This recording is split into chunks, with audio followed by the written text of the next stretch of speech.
bienvenue. Aujourd'hui, on s'attaque à un sujet qui, personnellement, me parle énormément. Ah oui, Ouais. Oui, parce que j'ai l'impression que, je sais pas, 99% du marketing que je vois, c'est juste du bruit.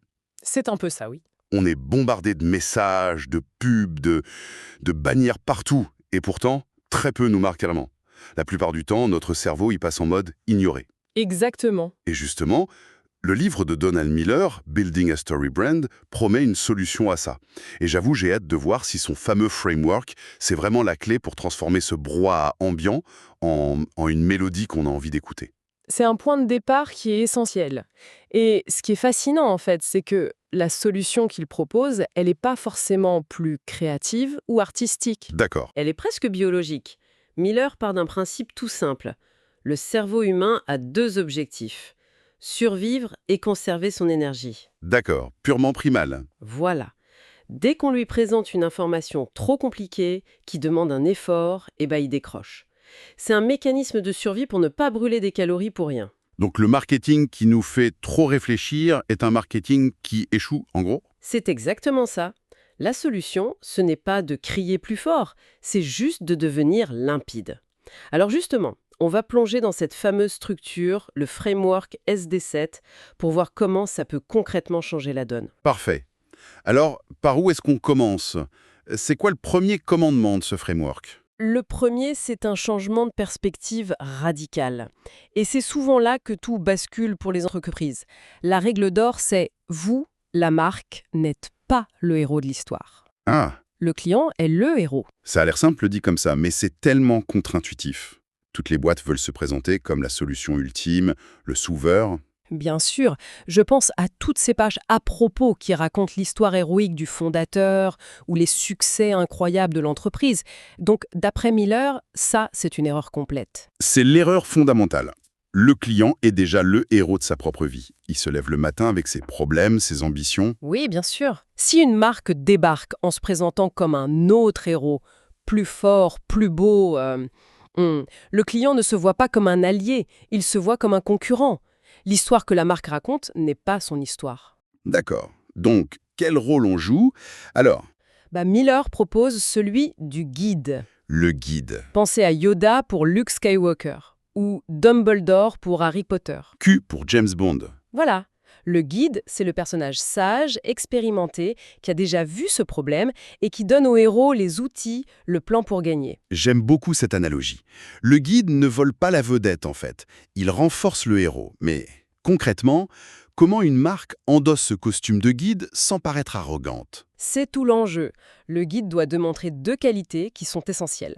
L'empathie et l'autorité. Empathie et autorité. L'empathie, c'est la capacité à dire au client « je vois ton problème ». Je comprends ta frustration. Je sais ce que tu ressens. C'est ça, des phrases simples comme « nous comprenons à quel point il est difficile de » ou « vous en avez assez de ». Ça crée une connexion immédiate. Le héros se sent compris. Et ensuite, il y a l'autorité. Et ça, c'est la partie délicate pour pas tomber dans la vantardise. Exactement. L'autorité, c'est pas de la vantardise. C'est simplement la preuve que le guide est compétent. On la démontre subtilement, avec des témoignages clients, des statistiques, des récompenses, ou même juste les logos de clients connus. C'est une façon de rassurer le héros. D'accord, mais est-ce que ce rôle de guide fonctionne vraiment pour toutes les marques? Je pense par exemple à une marque de luxe. C'est une excellente question. Une marque qui se veut exclusive, presque inaccessible. Elle peut vraiment jouer la carte de l'empathie sans diluer son image de marque? Alors, la réponse, c'est dans la nuance. Une marque comme Hermès, par exemple, ne va pas dire « Nous comprenons votre frustration de ne pas avoir de sac de luxe ». Non, ça serait ridicule. Et bien sûr, leur empathie se situe à un autre niveau. Elle s'adresse au désir profond du client, à son problème interne, y compris le désir de statut, de reconnaissance, le besoin de marquer une étape importante. Leur autorité, c'est leur histoire, leur artisanat. Ils sont un guide qui vous ouvre les portes d'un club exclusif. Le principe reste le même. D'accord, je vois. Le rôle est adapté. Donc, on a notre héros, le client, et son guide, la marque. Mais une bonne histoire a besoin d'un conflit, d'un méchant. C'est quoi le méchant dans une histoire de marque? Le méchant, c'est le problème. Et c'est le deuxième point crucial du framework. Selon Miller, les entreprises font une erreur critique. Elles se concentrent sur le mauvais type de problème. Ah. Il explique qu'il y a toujours 3 niveaux de problème. D'abord, le problème externe. Le truc visible, tangible, j'ai besoin d'une voiture. Mon site web est moche. Ok, le besoin concret. Logique. Voilà. La plupart s'arrêtent là. Mais en dessous, il y a le problème interne. C'est la frustration, le doute que le problème externe génère. C'est-à-dire? Pour la voiture, ça pourrait être « je me sens incompétent face aux vendeurs de voitures d'occasion. J'ai peur de me faire arnaquer ». Pour le site web, « je suis dépassé par la technologie, j'ai peur de paraître amateur ». Et c'est là que se trouve la vraie motivation d'achat. On achète des solutions à nos frustrations. C'est ça, on achète des solutions à nos frustrations, et il y a un troisième niveau. Lequel? Philosophique. C'est le pourquoi plus large, la lutte entre le bien et le mal. Pour la voiture d'occasion, ça pourrait être « les gens honnêtes ne devraient pas se faire avoir ». Ça donne une dimension plus grande à l'histoire. D'accord, mais comment une entreprise peut-elle concrètement identifier ce fameux problème interne? Ça semble très abstrait. C'est là que le vrai travail commence. Il faut arrêter de parler de son produit et se mettre à écouter ses clients. Vraiment écouter. Les appels au service client, les commentaires en ligne, ce genre de choses. Exactement. Quels sont les mots que les clients utilisent pour décrire leur frustration? On peut faire des entretiens, poser des questions ouvertes. Quelle est la chose la plus difficile pour vous quand vous essayez de... C'est là-dedans qu'on trouve l'or du problème interne. Tu as un exemple en tête? Car Max est parfait pour ça. Ils n'ont pas juste décidé de vendre des voitures d'occasion. Ils ont identifié que le problème interne, c'était la haine du processus de négociation, la peur d'acheter une mauvaise voiture. Ah oui, c'est vrai. Toute leur offre est une solution à cette frustration. Prix fixe, inspection. Ils ne vendent pas des voitures, ils vendent la tranquillité d'esprit. C'est un peu comme Apple, non? Au début, ils vendaient des caractéristiques techniques, des mégahertz, Précisément, ça ne parlait à personne. et puis Steve Jobs est revenu.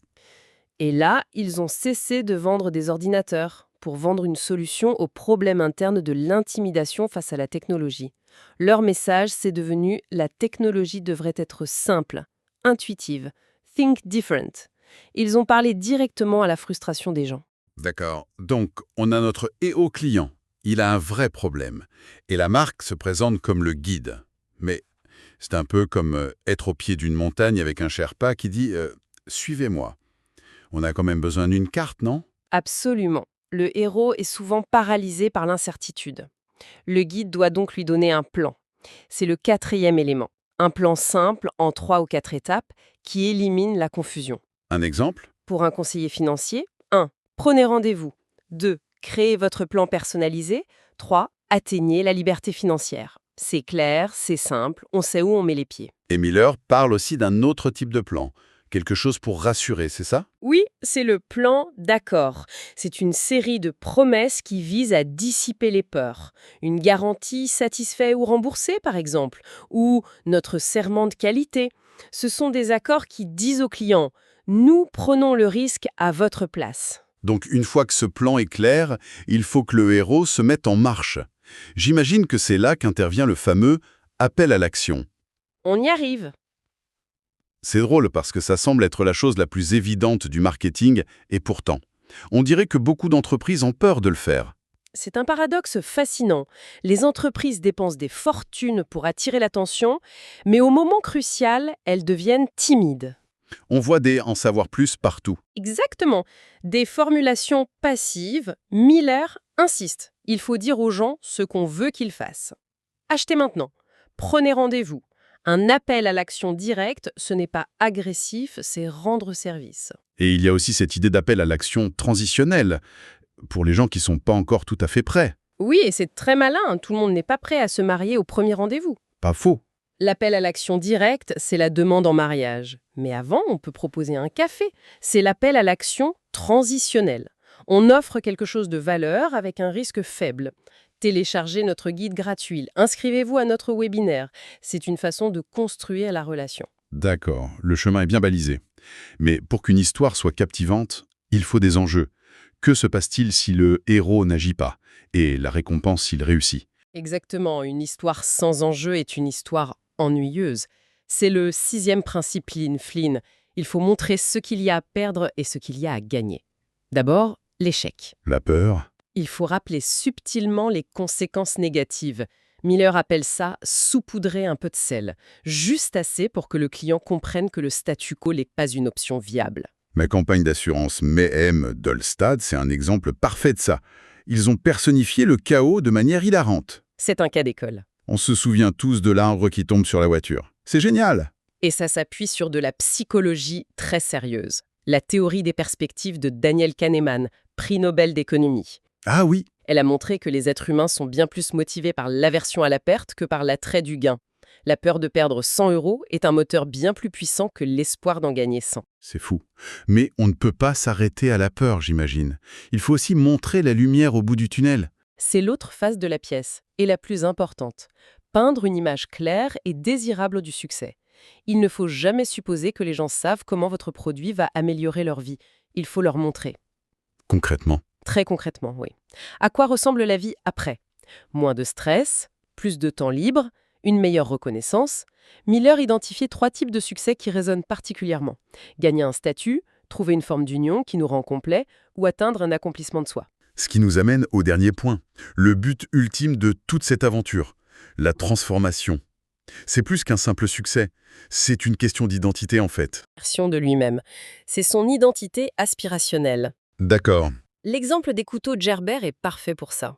Ils ne vendent pas une lame en acier. Leur pub ne montre pas quelqu'un qui coupe des légumes, elle montre quelqu'un dans la nature en situation de survie. Ils vendent l'image du survivant. Exactement. Ils vous vendent l'idée que vous êtes le genre de personne compétente, préparée, qui peut faire face à tout. L'objet participe à la transformation de votre identité. Donc, la question qu'une marque de yaourt devrait se poser n'est pas comment vendre plus de yaourt, Mais comment mon yaourt aide-t-il mon client à devenir la personne soucieuse de sa santé qu'il veut être? c'est exactement ça. Les marques qui comprennent ça, elles créent des fans, pas juste des clients. L'exemple de Dave Ramsey, le conseiller financier américain, est parfait. Explique. Ces auditeurs ne se contentent pas de rembourser leurs dettes. Ils deviennent des personnes financièrement responsables et fiers de l'être.